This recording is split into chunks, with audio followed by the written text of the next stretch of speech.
Yeah, I wanted to talk to you a little bit about that Forbes interview because like I watched it and it's like kind of crazy. Like they portray you as like this, and I bet you that was slightly intentional because it probably got a lot of clicks. And I wanted to talk to you about what I thought was a really good move on your part was you met with Cody Co.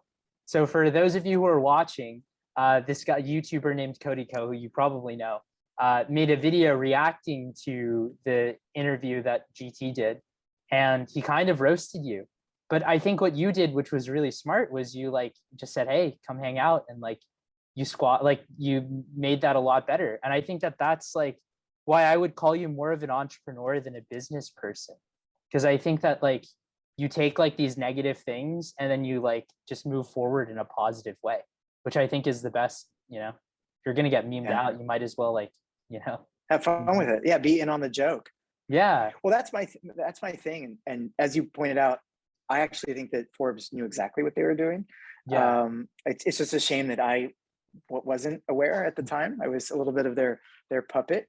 But yeah, as you pointed out, I have no regret about it because I learned a lot that I'm now applying to my future and current circumstances, as well as it reminded me that, hey, easy come, easy go. You think you're a hero, you think you're going to be on the cover of Forbes magazine. yeah, Oh, guess what? You're not. And in fact, you're going to be the butt of a lot of jokes. And by the yeah, way, a lot of mean-spirited stuff. I mean, I was yeah, actually very pleased that Cody Co did what he did because he brought in a different kind of yeah, conversation into the picture, a little bit more of a roast, a lot more of humor. yeah, What was happening even before Cody Co, which is why, to be honest, which is why I was so comfortable and excited to participate with Cody Co, is what actually was happening on the Forbes video. There yeah, was all these horrible comments of, oh my God, who is this yeah, crazy person, and name calling all this stuff. And I was like, yeah, oh my God, they just painted a picture of me, but I can't fix it. And people yeah, don't know real from fake. But when Cody Co did it, I was like, yeah, great, this is my opportunity to have fun with it yeah, and be in on the joke for the yeah, first one and the second one. yeah. No, I would say that it's used like positive now.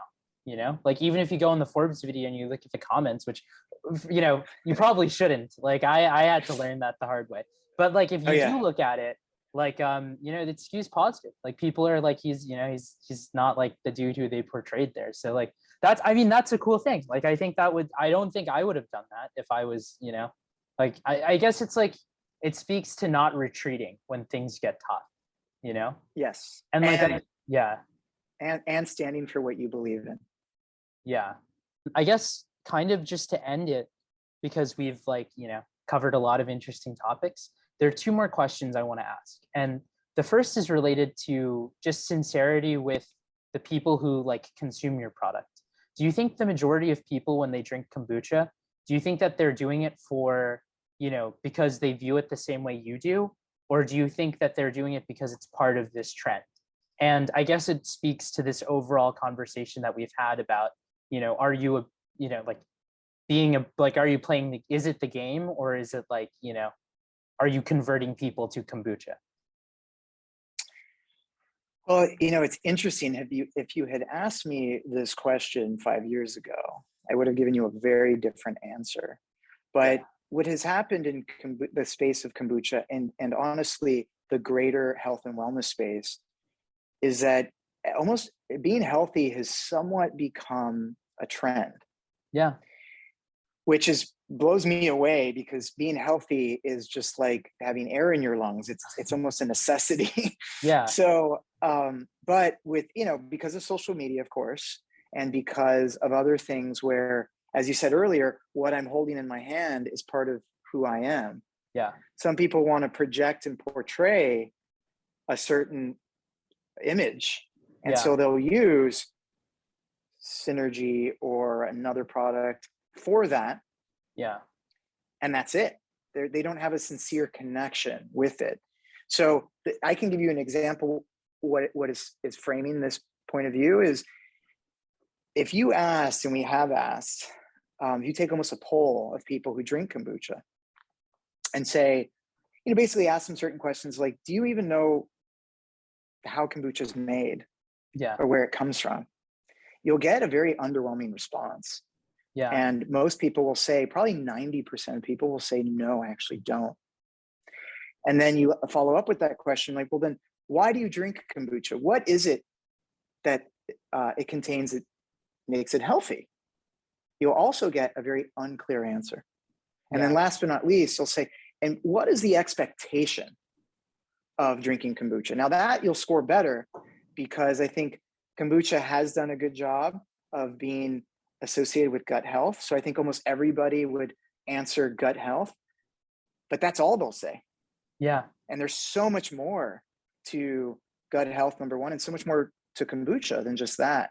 So is that your responsibility to like educate people on that, or, you know? It is. I mean, it's, you know, I've said this before in other conversations. I've spent the last 2 decades plus educating people about kombucha and exposing them to it because they didn't know about it until I walked into the room or until my product was on the shelf. Now that has changed because of, again, the proliferation of health and wellness beverages, period, and products, but also the proliferation of kombucha products, which ironically, there's quite a bit of brands out there. And I'm not here to talk poorly about anybody, but I am here to answer your question. Is there's a lot of brands that are saying, hey, we're the kombucha that doesn't taste like kombucha. Yeah. So when someone positions themselves like that, then it's like, well, then what am I drinking? Kombucha that doesn't taste like kombucha, is it even kombucha? So what happens is it slowly but surely starts to further this conversation of, oh, it's just like, it's better for me. I don't know why. It's better than soda. It's better than juice, but that's all I know. And through that somewhat superficial relationship, you get people that aren't really doing it because they're informed about it and doing it because they know this is like a non-negotiable. This is a fundamental, essential thing that they need to consume on a daily basis. It's like somebody working out just to look good. Yeah. No, you work out to look good. That's a nice kind of side effect, but you also do it because for your heart, your lungs, your skin, your body, your brain. That's like why I work out. Yeah. And I think it's a side effect to get fit. Yeah. I guess like both of those examples speak to like you versus society, like an individual doing something for their own benefit and then like versus their appearance in society, which is tough. I mean, I guess we'll always care about what other people think for the most part.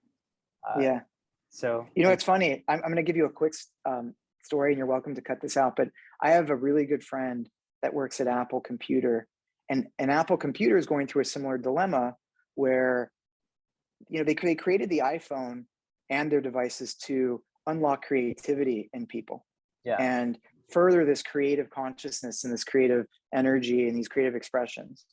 But what has happened is some of their devices have been used to be platforms and conduits for things like social media, which ironically, when you look at Apple's current campaign of privacy, they're actually saying like, hey, no, you guys are going in the wrong direction. Our phones are actually potentially, whether you know it or not, being used to steal information from you, steal personal information, and by the way, use that on you to get ads and to feed you sensationalism and things that get you angry.